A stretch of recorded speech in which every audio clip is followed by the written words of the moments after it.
Hello everybody, I hope you're having a wonderful day. Today I want to do a sharpening with you guys. This is a Senka glide strike and it looks very familiar because I have my own right here. Of course with some, little modifications and whatnot.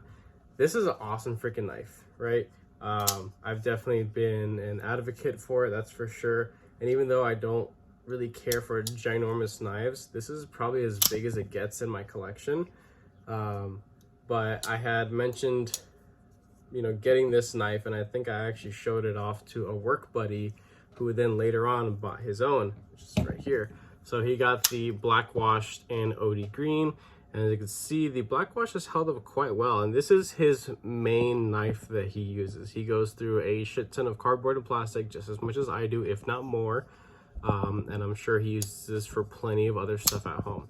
This knife at, just under or around like 35, definitely under $40, has definitely held up extremely well. I'm not even gonna really bother taking it apart to clean it because it's still relatively smooth. I mean, check that out. Running on bearings, of course. I'm just gonna do the Herman knives method of cleaning the pivot. So you go and you can just put WD-40 in the pivot, put some compressed air, and you're good to go. It's really just to get out any kind of pocket lint, but this thing is running pretty darn smooth still. It is perfectly centered as well. So I'm not gonna mess with it much, but of course I'm gonna be sharpening it. The edge that I have on my particular unit is a 17-degree edge. I will not be putting a 17 on this because I'm okay with ruining my edge. And having it really slicey. I wanted to be able to push that knife as much as I possibly could and really test the limits of see if it's going to roll or it's going to chip. Now the blade material on these guys are 9CR 18 MOV. It's good blade material for the price, under 40 bucks. Pretty good stuff. It's stainless steel, not groundbreaking edge retention or really having any sort of fancy properties to it, but it's going to hold an edge rather well. And I'm going to be putting an edge on this to where mainly the use of this is going to be benefited by the way that it's actually ground and how thin it actually is, because this is a very thin, tall blade shape.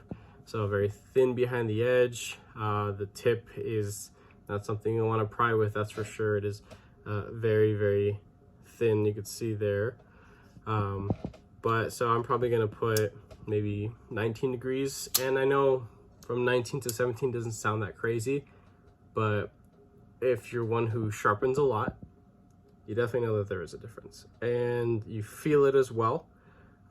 It's less prone to chipping, maybe a little bit more rolling, but it's going to be technically a more robust edge than something that is thinner, like 17, 16, 15 degrees, crazy stuff like that. So that's what we're gonna go ahead and do. Also up and close, I'll show you guys my whole setup and everything, but he has like scraped the absolute life out of the black coating on the standard steel stamped clip. I have an old one that I didn't really use, so I'm gonna give it to him. He hasn't bent it out or anything. It doesn't even click on the scales, which is nice, so he hasn't actually bowed it out, which I'm very surprised. But if I'm just not around and the pocket clip goes to shit, he'll have an extra one just cause, of course. But I have the Wicked Edge sharpening system, and so I got the one with the stone base once upon a time when I had money, and so I splurged for the stone base, and I've been loving it ever since. I have zero regrets with this sharpening system. And guaranteed you can get a faster, better edge on this than almost anything else out there on the market because of how this thing is set up. There's no motor, there's no anything crazy about it. I'll show you guys. I'm thinking about doing setting the tripod here so you guys can see from the side how it looks, and then maybe a top-down view. I don't want to do the full speed of my whole sharpening process because it's gonna take freaking forever and it's gonna be a 30-minute long video. 30 minutes to sharpen a knife to hair shaving sharp, it's Not super crazy. It's a decent amount of time to sharpen a knife, that's for sure. But you guys don't want to see, you know, a 30-minute video of me doing that. So I'm gonna try to edit some things so that way when I edit them, they could be sped up. I could stitch them together and then actually make the video. So that's what I'm gonna do. Yeah, so see you guys in a sec. Alrighty, so we're here, side view. I'm just gonna do a little demonstration of how to set this guy up, or at least how I do it. You may notice I have some painters or blue tape on here. It's just because the faces of the actual clamps, they're steel. I don't like marking up the blades unnecessarily if I don't need to. In these little pockets, you have this little thing that corresponds with holes right here for higher or lower. Don't really find much of a difference with either or. I guess the lower would be for like really tall blades. I use it for like my kitchen knives. Yes, you can do a standard sized kitchen knife with this system. And then of course really small ones. But here on the side you will see that there are actual letters and lines. They don't really correspond with any, you know, like certain measurements. But one thing you are definitely going to need are the other parts. These are the rods that the actual stones slide on. Alrighty, and then I can go ahead. So these were, is it 20, 19, 18. Actually, let's just do 19. 19 should be still plenty slicey. That's what these guys were at already. Okay, so I'm not gonna mess with that. That's cool. Can back it out to open up the clamp. And just for my sake, I'm gonna turn it so I can see. So what you do is you put the little pins through the holes in the clamp. You set the spine to rest on those little pins. And I think I had it in here on one of these, B75. So that's how I guess visually understand it. So B is here, 75 will be the liner right before it goes to C. And that's right about there. And this matters. Why? Because you don't want to have the blade too far forward in the clamp and not too far back. It's not a 50-50, it's like a 70-30 ratio, where like 70% of the blade needs to be more than half out, 30% could be hanging off the back. The reason being is because when you're making your passes with your stones in, you know, the motion that is, it'll start to hit kind of weird on the actual edge and it'll look like shit. So I've already done that because I've had the previous, I guess, recipe for when I do it on my glidstrike. So that's all set up, that's all figured out. Another thing that's important that I do is just a little Sharpie. You can go ahead and mark it if you want. So you go there and there, because this is the first time me sharpening this guy and it's going to be at a different angle. I want to make sure that I take off all the old steel. And this is a good indicator, at least for me, as a reviewer. I like to be able to see how consistent the actual edge is from the factory, because this does matter and you factor it into the overall value of said knife that you're critiquing.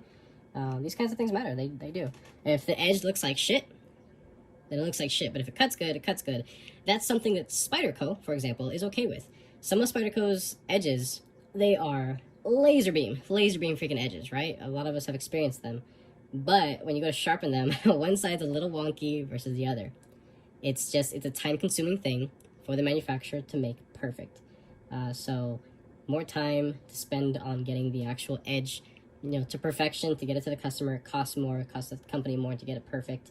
So that factors into the actual price. So then you have to go and sharpen it and do whatever with it. But yeah, you take more time when you go to reprofile because you're having to like just grind off all of this freaking material. I put on these guys, so this is 1,800, 800 being the light blue side. I'm gonna make a couple passes and to see where it's hitting. Is it high up? Is it low on the actual edge? So just one little pass, and I can see that it's actually low, but the line that it's hitting, it's nice and smooth. It's not weird and wonky looking. I pass on that side to make sure that it's, you know, the same on either side. Looks good to me. So I can go ahead and take the coarse stones, and don't be an idiot like me and like reach over because you can cut yourself and hurt yourself. I'm just doing that because there's a tripod like inches from my elbow. So at this point, I'm just gonna go and hog off a crap ton of material. As I'm doing that, I have to make sure that I've completely removed all of the Sharpie. And so that's a visual. You want to remove all the Sharpie from one side and the other as well. And to tell an actual feeling of when the burr has been developed and has fully moved to one side or the other, you can run your finger kind of up and slightly over to feel your skin snagging. That's an indication that the burr has fully rolled over to the other side, and you can start hitting it there. Once you work that burr back and forth, you can start to, what I do is, it's kind of a weird method, but it's just something that kind of makes sense for me. Once I get to the point where all the Sharpie has been removed from both sides, the burr has gone over once on either side, at that point I will make 5 like good passes. 5, 4, 3, 2, 1, and then I will start both of them one right after the other, and at that point you're keeping it on both sides. The burr is no longer flip-flopping from either side of the edge, and you're hitting it how it's basically supposed to be done. That's just the method that I use, and I get pretty darn good results doing that. It may take a little while, but it ensures that the burr has completely formed the first time. It ensures that the burr has been removed the first time, and then you don't have to go back and waste your time, waste material, and dull your stones out. Now these stones, the only ones that I've had to replace in, I think the 6 years that I've owned this sharpening system, I've only had to replace the coarse ones once. They're expensive. For just a set of these coarse ones, 100 and 200, I think they were like just under 90 bucks. But look how long they last. So it's expensive, yes. Do I think it's worth it? Absolutely. I put my name right behind this product. I freaking love it because it just makes sense to me. It's so dummy proof. Like, I had to have just got it. So it just made sense to me. These guys over here, I almost never use them because they're just way too fine, and I honestly prefer coarser edges. And then I go ahead and just use some leather strops just to make it, I guess, a little bit more, give it a little bit more of a bite. So that's really it. Just to make sure that the edge is all nice and clean after everything's done. So that's going to be the motion, essentially. I'm going to be grinding this shit out of it, just making up and down passes really hard, making sure that I'm not removing from one side more than the other. So I'm constantly visually checking to see, like, how much material I'm actually removing. You can see once you're starting to remove stuff, the shiny, fresh metal underneath, it will stand out to you visually. So it's important to have good lighting, right? Also, want to make sure you're in a decent ventilated environment. Not so much, I'm in my garage, but I'm willing to risk it, of course. You can go ahead and wear a mask if you'd like to, goggles as well, or just glasses. It'd be nice because this does cause a lot of debris, and you'll see it kind of build up around. It's not a lot, but they are very fine particles. So if you're not comfortable with that, that's something you need to consider as well for your own safety. So I'm gonna go ahead and just start. And you can see some of the buildup right there on the side of that. As you're making passes, you want to make sure not to like round that tip. You want to stay nice and flat.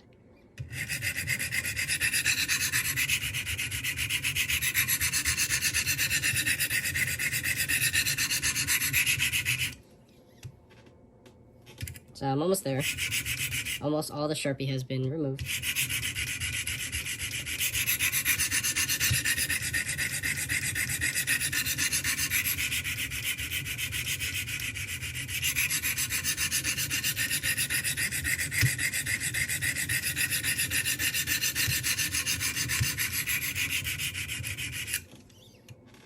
And almost there, just a little bit more.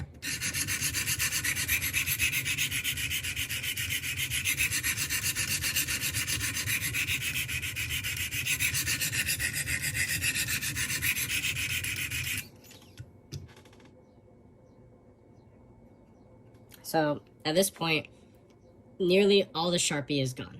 But as I kind of feel for a burr forming from the other side over, I feel it in some spots, but not other spots. At this point, I can go ahead and just start doing the other side.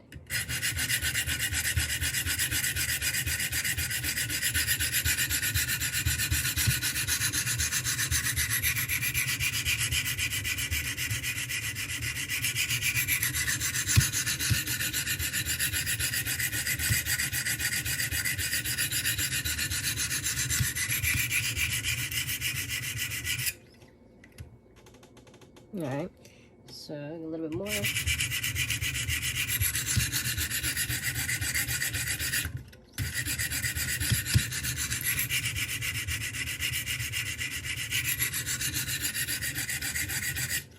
Now, while it may look like I'm like really putting down a lot of pressure on this, I'm not. I'm letting the grit bite and do its job. That's what it's there for. You don't want to put unnecessary pressure because it could be unsafe. So, looks to be all the Sharpie has been removed from this side. I can go ahead and feel on the other side. Yeah, it's there, it's there. A little bit more at the tip here, not so much here at the heel of the blade, so I can hit this side a little bit more.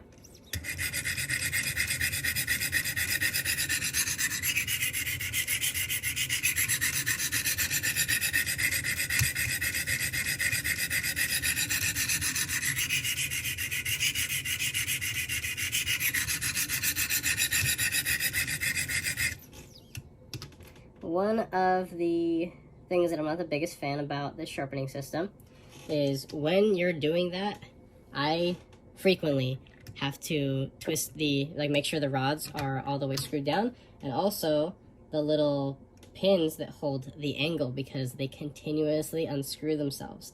You do not want to be finishing up and realize that they have undone themselves, unscrewed themselves, and that your angle that was supposed to be 19 is actually now at either 17 or 24. So yeah, that's one of the only design flaws when it comes to the Wicked Edge, is that at least for me in my experience, I have to mentally, I guess, I just remind myself, be a little bit more conscious of the fact that these little guys down here, they can unscrew themselves when you're making your passes for a long period of time. So now that I've been hitting the other side, I feel the burr is nice and continuous on this side. I can make passes here.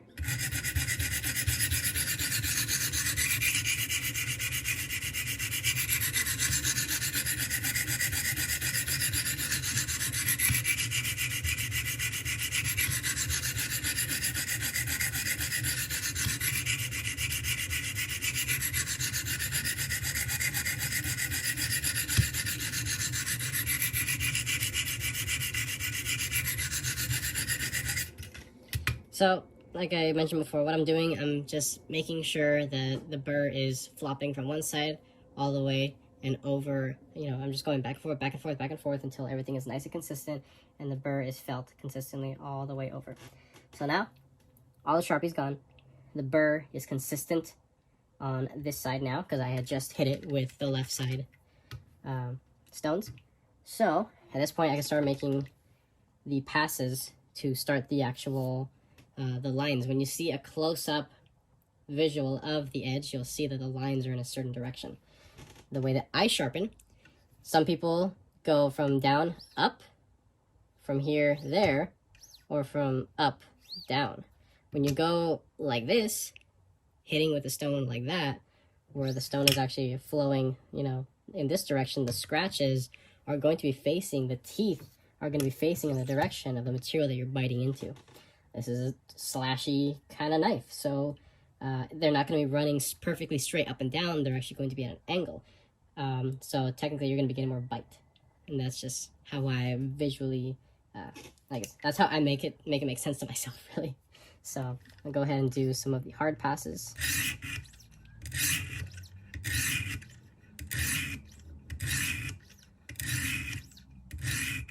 So I just did 7. Now with the other side.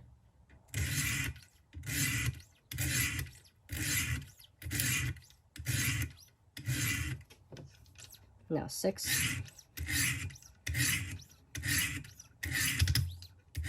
Fell off there. Careful with that.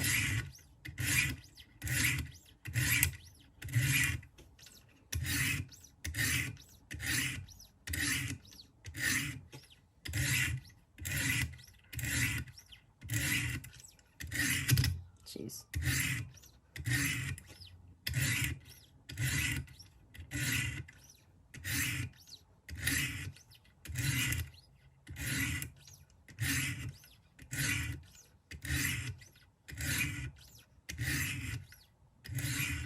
So right there is now the burr has fully been knocked off.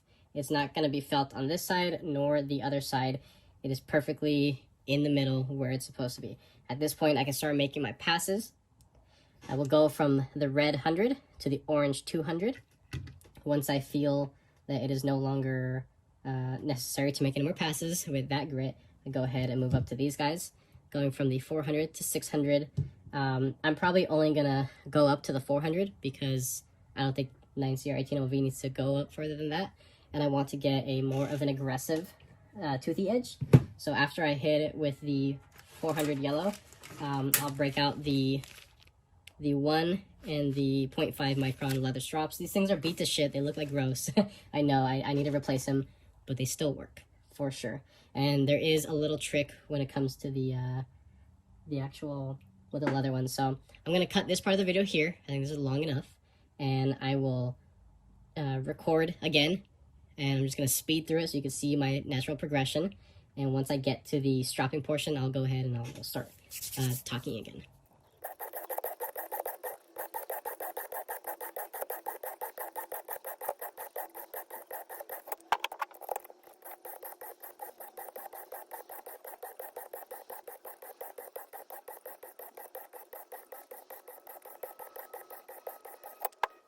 Alrighty, so sharpening is done. It's just that easy.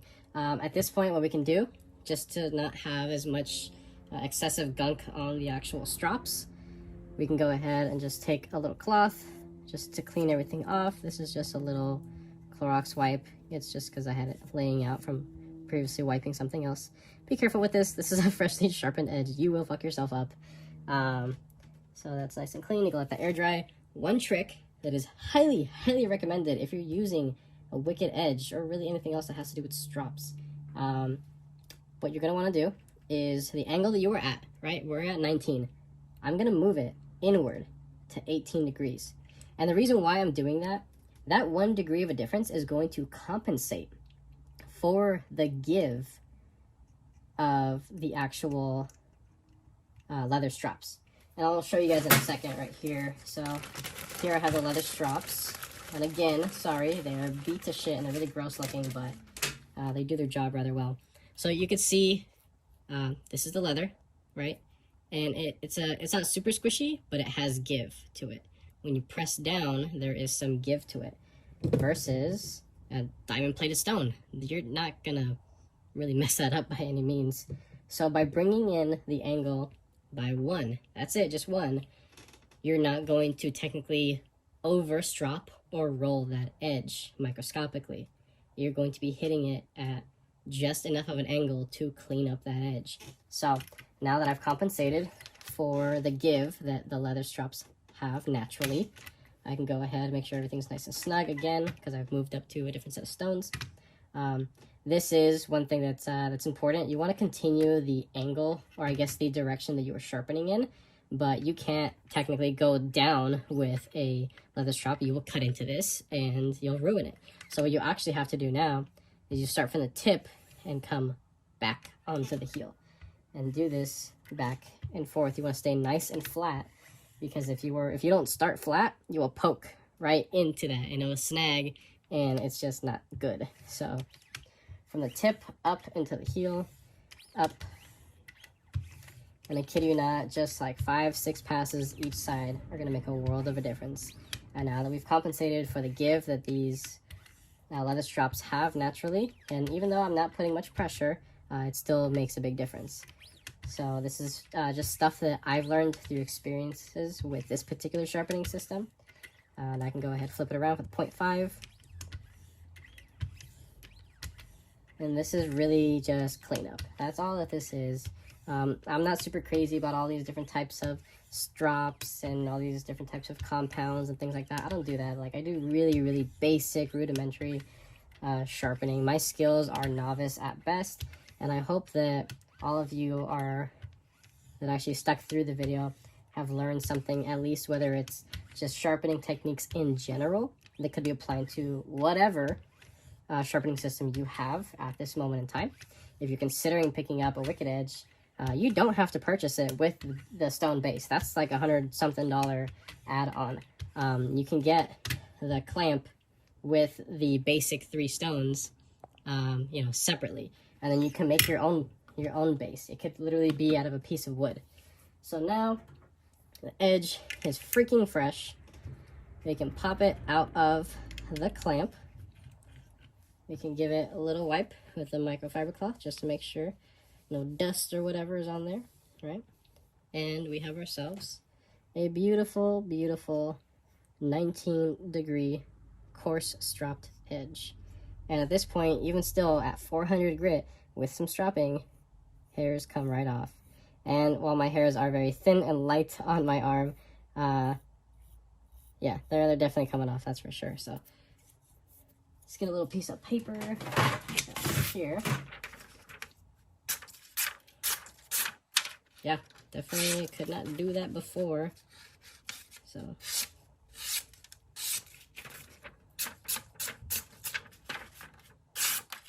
freaking excellent. So that's it. That's how I sharpen. I've said it before that mainly for design purposes, it really does matter when there's a sharpening choil and a good designed plunge grind, because you can go ahead and throw a knife into a system like this, make passes, and have, you know, a wonderful edge to get back to work with. You don't have to worry about hitting the shoulders because look, everything else is so far back from the actual live edge. You're good to go. So that's it. Hope you guys enjoyed this video. If you did, go ahead and leave a like down below. If you are subscribed, thank you so much. I appreciate all your support and your patience, of course. If you're not subscribed, please consider subscribing, so I put more videos and content coming you guys this way. And with that being said, I hope you have a wonderful rest of your day.